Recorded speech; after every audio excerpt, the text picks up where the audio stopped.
fascination.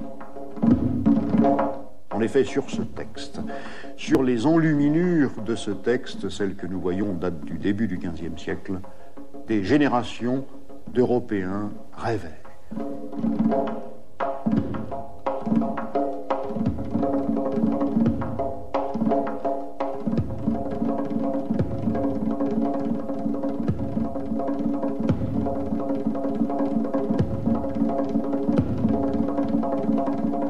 À travers les montagnes du Turkestan, parmi les peuples pasteurs, les trois Vénitiens avaient effectivement rencontré des communautés de chrétiens nestoriens, implantés là depuis des siècles et personne ne les persécutait.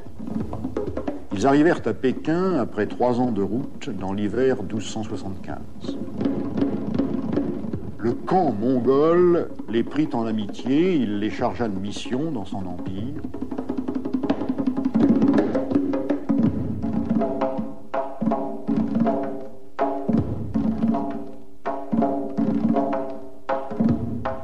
Ils parcoururent l'Extrême-Orient jusqu'en 1292, puis s'en revinrent par l'Indonésie, par la Perse, par Trébizonde.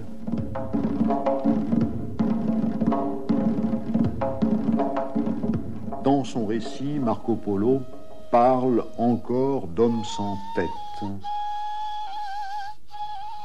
d'hommes avec un seul pied, avec un œil unique.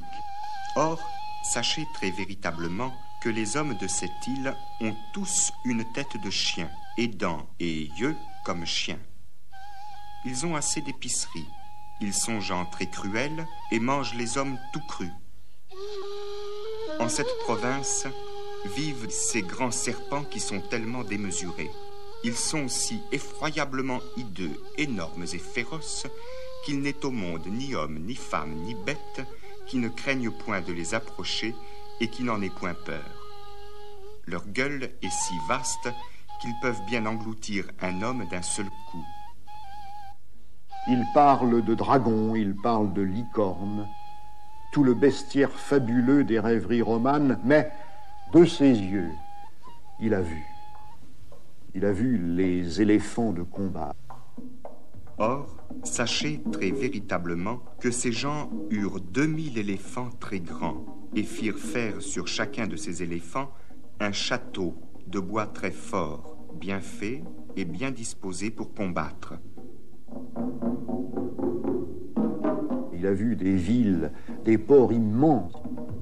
Et vous dit que pour une nef chargée de poivre qui va à Alexandrie ou autre lieu pour être portée en terre de chrétiens, il en vient plus de 100 à ce port de Séton. Il a vu l'or récolté dans les fleuves. C'est une chose très merveilleuse que la valeur de l'or et des autres denrées coûteuses qui sont en ces îles. Les plantations d'épices. Le poivre aussi vient en grande abondance dans toute la campagne. Il se cueille au mois de mai, juin et juillet. Et vous dit que les arbres qui font le poivre sont plantés en hiver et sont arrosés souvent. Un trafic intense, fondé sur l'écriture, sur le papier. Il a découvert d'autres coutumes, brûler non plus, enterrer les morts. Il a vu d'étranges danses initiatiques. Et encore vous dit, ces gens ont maintes idoles en leur monastère, mâles et femelles, auxquelles maintes damoiselles sont offertes. Et surtout, l'ordre maintenu. La justice rendue.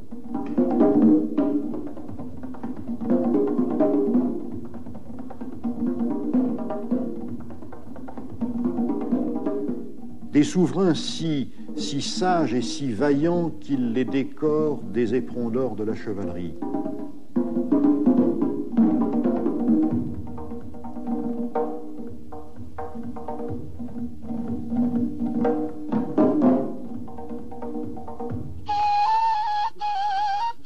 Il a connu dans des cours polissées tous les plaisirs de la vie, le calme, le luxe.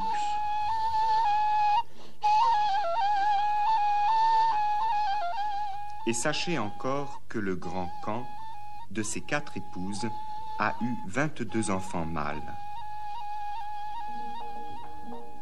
Des chasses mirifiques. Dans la province vivent maint porc-épic, et quand les chasseurs les veulent prendre, ils lancent sur eux les gros chiens fougueux. Et les princesses parfumées. Le voile ainsi se déchirait. Du continent, l'Europe chrétienne n'était qu'une petite péninsule. Des foules humaines vivaient ailleurs prospères dans la paix, dans la tolérance, sous d'autres lois, dans d'autres croyances, dans le bonheur.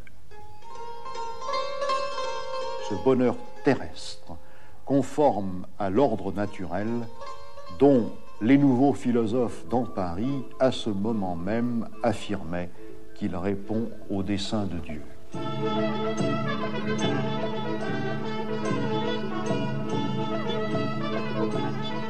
Et par cette découverte du bonheur s'explique aussi ce glissement que l'on remarque dans l'art des cathédrales et qui conduit à chercher d'abord la beauté formelle.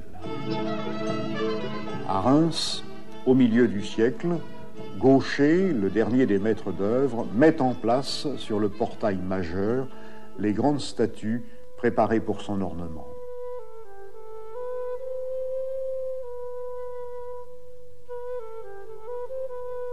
Et il les dispose à sa guise, négligeant l'agencement que l'on avait au départ prévu et qui s'appliquait strictement à l'enseignement doctrinal.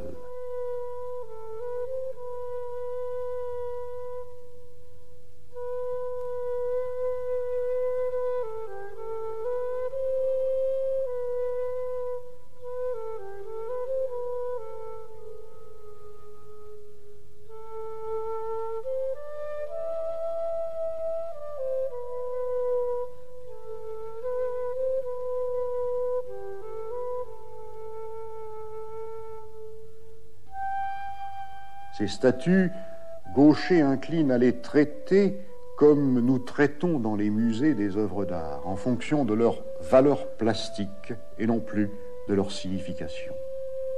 D'où vient l'accent nouveau sur ces figures admirables, ce sourire qui s'épanouit sur le visage de l'ange de l'Annonciation?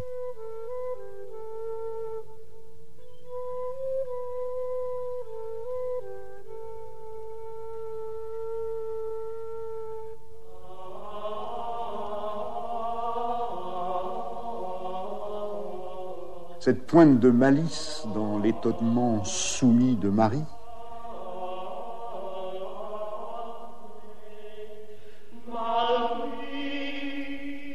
et sur la Vierge de la Visitation, ce drapé qui rappelle invinciblement celui dont les sculpteurs de la Grèce antique avaient enveloppé le corps des déesses. La perfection classique de ce visage.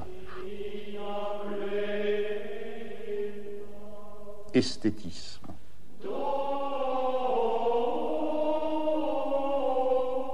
Les statues de la Sainte-Chapelle sont de beaux objets, elles n'ont plus d'âme. Et la rose de la Sainte-Chapelle n'a plus la rigueur des démonstrations théologiques. Ce qu'elle montre, ce sont les détours, les cheminements de l'âme mystique, ce labyrinthe qui, d'épreuve en épreuve, conduit l'amour. Cette rose tend à devenir celle du roman de la rose. Un brasier où flamboie la joie de vivre heureux sur la terre.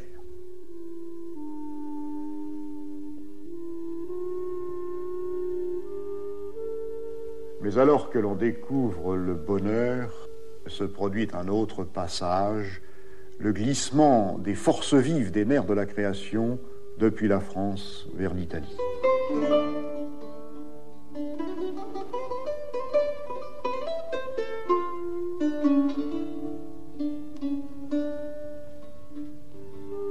La France est paysanne.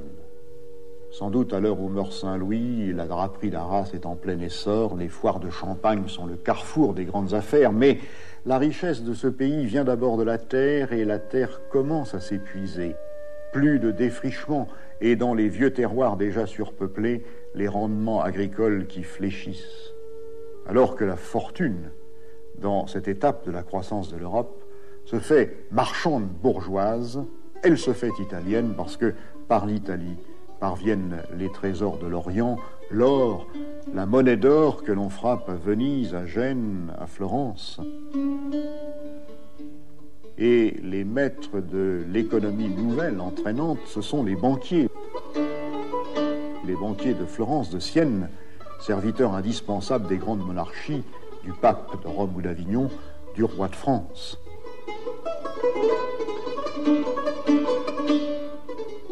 Ces hommes qui comptent l'argent.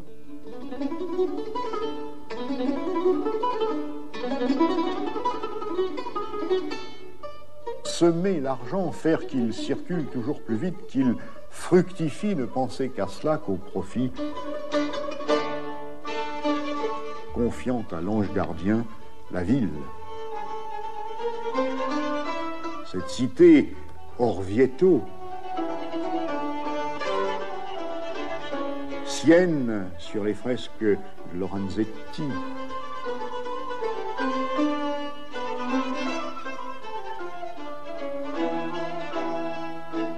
San Gimignano, où chaque lignage patricien érige toujours plus haut sa tour, où la silhouette de la cathédrale apparaît comme écrasée par ce hérissement de tours affrontées, rivales, affirmation d'une puissance qui se fonde sur l'astuce, sur l'habileté dans les affaires. Concurrence. Concurrence maîtrisée difficilement par le droit, par les palabres, sur la place, sur ce forum au harangue où se forge l'esprit civique.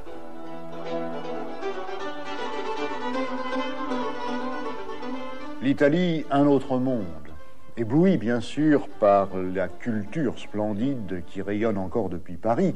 Son livre des merveilles, Marco Polo, choisit de l'écrire en langue française. Et tous les évêques italiens ont vu construire, ont vu décorer Notre-Dame de Paris. Ils en transportent la parure dans leur ville. Les marchands italiens font commerce des objets d'art parisiens qu'admira Giotto.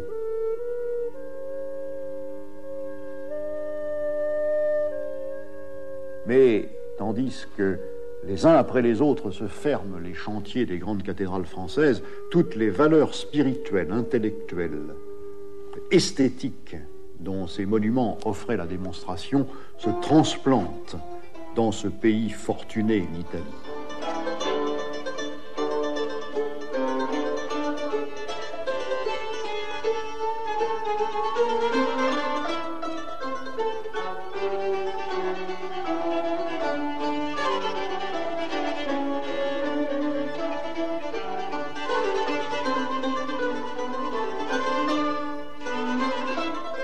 Ce pays les convoite, il s'en empare, mais il se les approprie, il les intègre à ses propres traditions.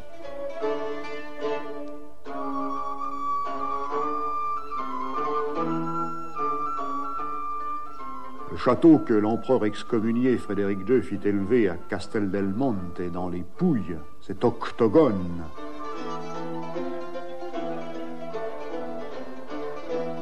flanqué à tous ces coins de tours octogonales, ressemble à la couronne de Charlemagne, à la couronne d'Othon le Grand, et il est la négation même de l'acuité translucide de la cathédrale française.